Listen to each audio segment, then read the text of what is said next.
नमस्कार मित्रो, मी आता डाळिंब भगवा प्लॉट नंबर 1 मध्ये आहे. ह्याला बघा मुद्दाम व्हिडिओ पोस्ट करत आहे. हे बघा मादी कळी सुरुवातीला मी म्हटलं होतं नरकळी बरी निघली, बऱ्यापैकी निघली होती. परंतु नरकळी निघली म्हणजे मादी कळी निघणार आहे असं नाही. मादी कळीचे प्रमाण अतिशय छान आहे. आता हे बघा पूर्ण मादी कळी आहे. आता मादी कळी उमलत सुद्धा आहे. हे बघा मादी कळी.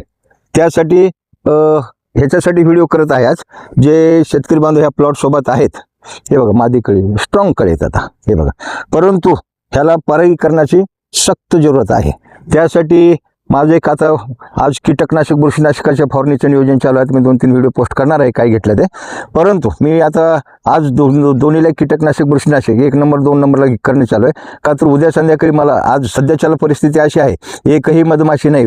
वातावरण म्हणा, मधमाशीचा अभाव म्हणा, त्यासाठी उद्या पेट्या 1 नंबर ते प्लॉट नंबर 1 मध्ये पेट्या ठेवायचं नियोजन आहे.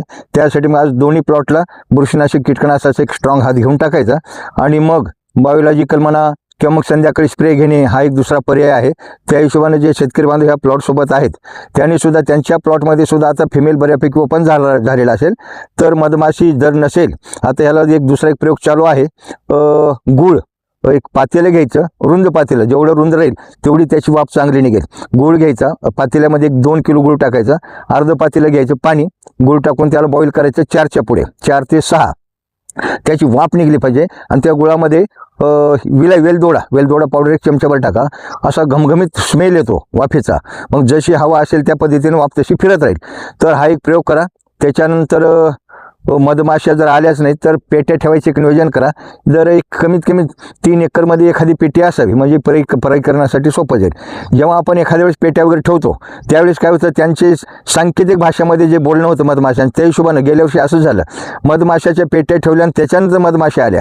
त्यासाठी हा एक प्रयोग करून बघा. आणि का तर परागीकरण अतिशय महत्त्वाचं आहे. हे स्वपरागीकरण आहे पण प्रमाण कमी आहे त्याचं. त्यासाठी मधमाशामुळे जे परागीकरण होतं त्याच्यामुळं त्याच्या दाण्याची संख्या वाढण्याची जास्त शक्यता असते. जेवढे दाणे जास्त तेवढे स्ट्रॉंग बनतील, जेवढे दाणे आणि स्ट्रॉंग जास्त तेवढे फळ क्वालिटी आणि हेवी साईजचं बनेल. तरी शेतकरी बांधवांनी ही काळजी घ्या व कार्यवाही करा. नमस्कार.